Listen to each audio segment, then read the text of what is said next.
عزیز دوستوں نمشکار. عزیز دوستوں, پارا چنار کرم میں جو معاملات ہوئے اس کا ابھی تک معاملات صحیح نہیں ہوئے. ابھی بھی وہاں پہ ایک لمیٹڈ صحیح ایک جنگ جاری ہے شیعہ سنی کے درمیان. ایکچوئل میں تو یہ ایشو شیعہ سنیوں کے ہی درمیان ہے, لیکن ہوا یہ تھا کہ 79 کی جو افغان وار شروع ہوئی تو چونکہ میں آپ کو پہلے ہی بتا چکا ہوں کہ یہ ضلع کرم ہے, یہ جو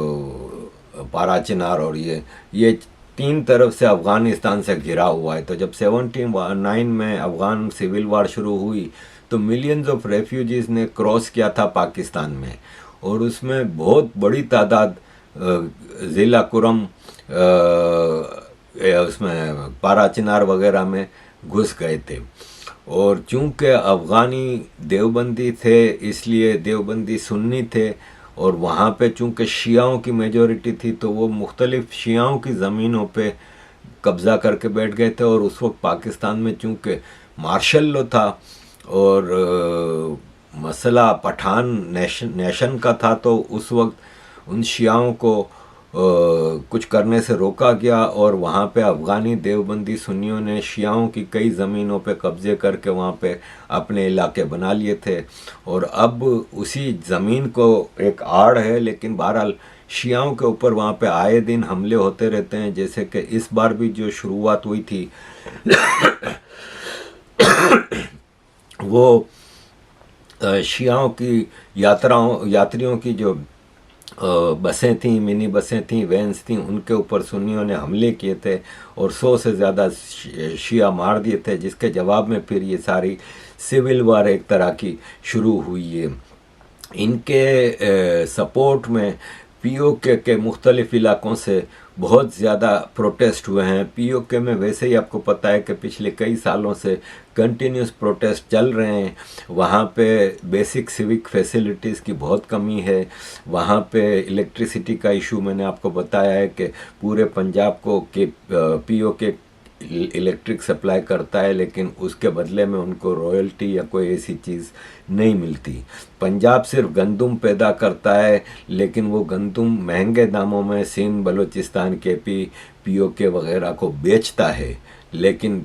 کے پی سے پنجاب تقریباً مفت یا کم دام میں الیکٹریسٹی لے جاتا ہے. اور پی او کے لوگوں کو الیکٹریسٹی اب ان سردیوں میں آپ کو پتہ ہے کہ کشمیر میں کتنی سردی ہوتی ہے, تو وہاں پہ گیس کی بھی کمی ہے. اور یہ ہے کہ کافی پی او کے لوگ بیسک فیسلٹیز نہ ہونے کی وجہ سے, انفراسٹرکچرل ڈیولپمنٹ نہ ہونے کی وجہ سے وہاں پہ پروٹیسٹ کرتے رہتے ہیں. اور ابھی بھی پی او کے میں مختلف علاقوں میں روز ہی کہیں نہ کہیں کچھ نہ کچھ پروٹیسٹ ہوتے ہیں. عزیز دوستوں, گلگت بلتستان میں بھی شیعہ کافی بڑی تعداد میں ہیں, اور وہ پارا چنار اور کرم کے شیعوں کی سپورٹ کے لیے کھڑے ہو گئے ہیں, اور ان کے پروٹیسٹ میں کلیئرلی پنجاب آرمی کے خلاف نعرے لگائے جا رہے ہیں. پیچھے وردی ہے, یہ جو دہشت گردی ہے, اس کے پیچھے وردی ہے, یہ جو دہشت گردی ہے, اس کے پیچھے وردی ہے. جیپی کی حکومت مرد آباد, جیپی کی حکومت مرد آباد. عزیز دوستوں, پاکستان آرمی پروکسیاں بنانے میں ماہر ہے. پہلے تو زیادہ تر پروکسیز وہ بناتی تھی, ٹیررسٹ گروپ بناتے تھے افغانستان اور بھارت میں ٹیررزم کرنے کے لیے. اب کافی عرصے سے وہ اپنے اندر ہی مختلف موومنٹس جو ان کے خلاف چل پڑی ہیں اس کے خلاف پروکسیز بناتے ہیں اور آپس میں لڑاتے ہیں. پولیٹیکلی کسی بھی سرکار کو جو کہ بناتے تو یہ خود ہیں, چاہے عمران خان کو پرائم منسٹر بنائیں کہ شہباز شریف کو, لیکن ان کو پریشر میں رکھنے کے لیے انہوں نے لبیک کا شوشہ چھوڑا ہوا ہے, اور لبیک کو اتنا اسٹرانگ کر دیا ہے کہ اب معمولی مثال لے لیں کہ یہ جو اوریا مقبول جان ہے جو کہ بدبودار گھٹیا آدمی ہے, اس کو گرفتار کیا تھا تو وہ پاؤں پکڑ کے اس نے آرمی سے معافی مانگی, تو آرمی نے کہا تم لبیک جوائن کر لو. تو اب یہ لبیک جوائن کر کے اس کو آزاد چھوڑا ہے. 90 دن 3 مہینے جیل سے رہنے کے بعد اس نے لاسٹ فرائیڈے ایک بیان دیا ہے جس میں اس نے کہا ہے کہ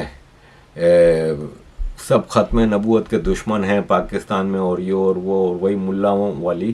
سیاست۔ اس کے علاوہ جو پروکسیز بنانے کا سلسلہ ہے تو ان کا یہ ہے کہ کے پی میں بھی انہوں نے کافی اپنے گنڈے چھوڑے ہوئے ہیں۔ سندھ میں تو ان کی پروکسیز کی اس لیے زیادہ ضرورت نہیں پڑتی کہ سندھ کا وڈیرا جاگیردار اور سرکاری ایم کیو ایم کے لوگ آرمی کے ایجنٹ ہیں، تو سندھ کے معاملات کو تو انہوں نے سنبھالا ہوا ہے۔ بلوچستان میں وہ آئے دن مختلف چیزیں کرتے رہتے ہیں۔ اب یہ سرفراز بگٹی ہے جو کہ ہینڈ پکڈ آرمی کا ٹٹو اس وقت بلوچستان کا چیف منسٹر ہے، وہ دیکھیں ایک اس نے ڈیتھ اسکواڈ بنایا ہوا ہے، ان کے پاس ہتھیار دیکھیں۔ ڈیرہ بگٹی میں انہوں نے یہ سارا ایک لشکر تیار کیا ہے، اور یہ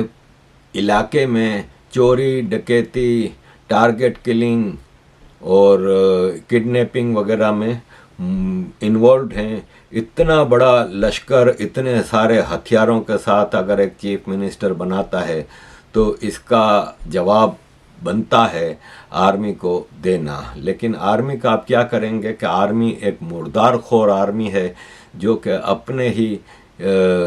بچوں کو کھا جاتا ہے، جو کہ اپنے ہی دیش واسیوں کا قتل عام کرتا ہے۔ اور یہ آرمی، مجھے اکثر لوگ کہتے ہیں کہ تم کچھ زیادہ ہی نہیں کہتے کہ امریکہ کے ڈکٹیشن پہ چلتی ہے، یہ چائنا کے ساتھ ملے ہوئے ہیں، یہ وہ۔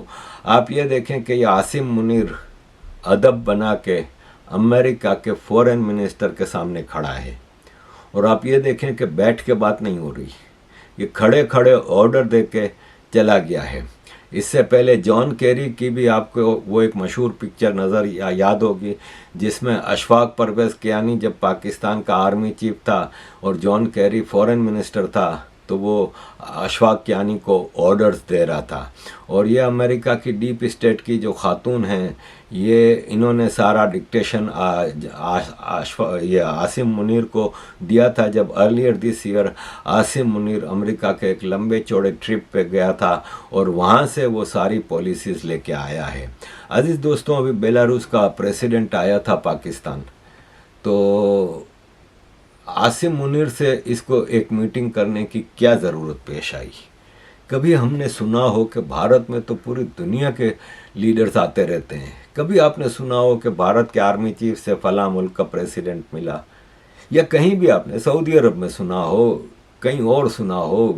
چلیں ہم یورپ امریکہ ڈیولپڈ نیشن کی تو بات ہی نہیں کرتے، کہیں بھی ایون بنگلہ دیش جیسی بنانا ریپبلک میں بھی آرمی چیف کم از کم فورن پریسیڈنٹس اور فورن ڈیلیگیٹس کے ساتھ میٹنگ نہیں کرتا۔